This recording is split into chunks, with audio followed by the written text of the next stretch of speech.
Enjoy 1% merchant commission when you accept Lanka Pay cards. Contact these banks today. On Thursday, Sri Lanka and the International Monetary Fund reached a staff-level agreement on a 48-month, $2.9 billion extended fund facility, which will also help it secure short-term funds from other donors. Questions are being raised as to whether the IMF will disburse the $2.9 billion in its entirety or in tranches. Let's start off with the obvious question. What is the IMF? The International Monetary Fund, or the IMF, was established in 1944 in the aftermath of the Great Depression of the 1930s as an organization for international economic cooperation. The IMF provides loans, including emergency loans, to member countries experiencing actual or potential balance of payments problems. The aim is to help them rebuild their international reserves, stabilize their currencies, continue paying for imports, and restore conditions for strong economic growth while correcting underlying problems. The next question: what is the Extended Fund Facility, or the EFF? When a country faces serious medium-term balance of payments problems because of structural weaknesses that require time to address, the IMF can assist through an Extended Fund Facility, or EFF. The IMF and Sri Lankan authorities reached a staff-level agreement to support Sri Lanka's economic policies with a 48-month arrangement under EFF of $2.9 billion. The IMF usually releases a tranche of the disbursement once in every 6 months. The next question: will Sri Lanka receive these funds immediately? The staff level agreement is the most crucial point in this program. We've been to the IMF 16 times. Usually the money comes within 6 weeks. But because our debt is not sustainable, we need to restructure the debt and obtain assurances from our creditors for the $3 or $4 billion from the IMF. Between now, staff level agreement, and being able to propose the program to the IMF Executive Board, a number of things have to happen. There's a number of prior actions that have been agreed with the authorities that they would undertake in order to continue with the economic reforms that they have already started.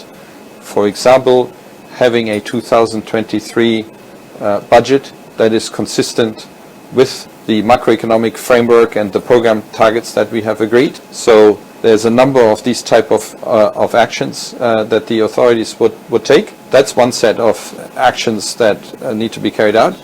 And then at the same time, there's what we call financing assurances from Sri Lanka's creditors that are needed in order for the IMF to convince itself that Sri Lanka's debt is on a path to restore debt sustainability. These financing assurances would be the result of an engagement between Sri Lanka and its creditors.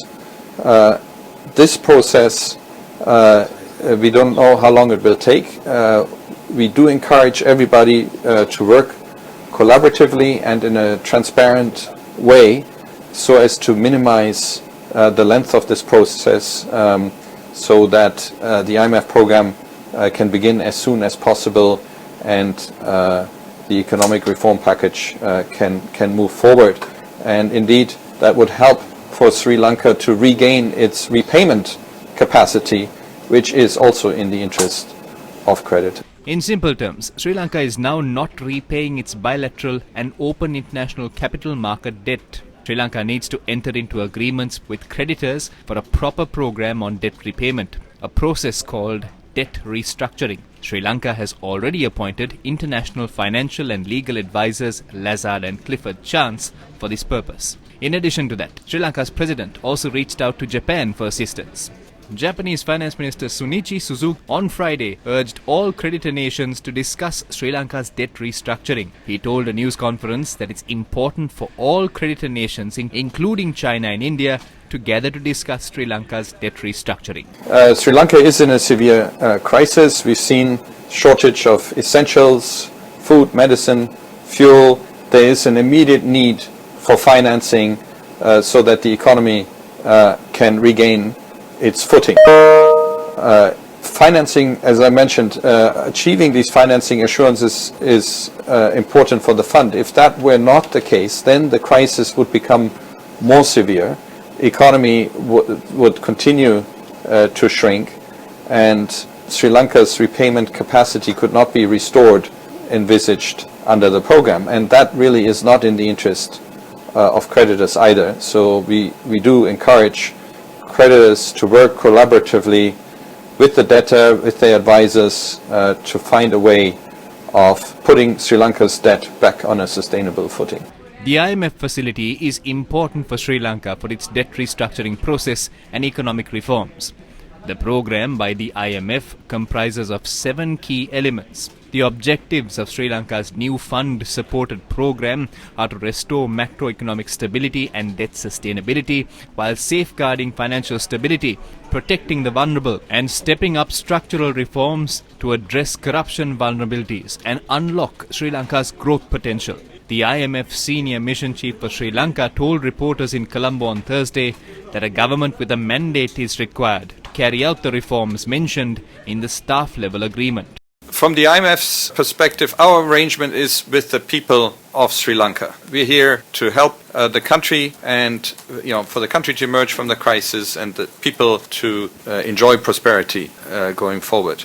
So the political environment matters in the sense that these economic reforms need to be carried out. There needs to be a government that has the mandate to carry out the reforms, and there needs to be buy-in by society to support the reforms and to move forward with them.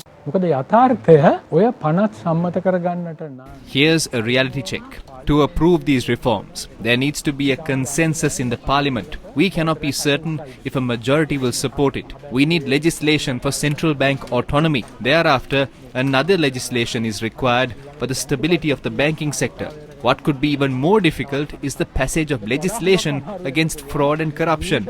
In the absence of any agreement among the political parties, it would be near to impossible to pass those legislations. The other fact is, if the public outcry against such legislation grows, how can Parliament agree on them? Peter Brewer's comments are the reality. We need answers. Only time will tell if the present government will find those answers.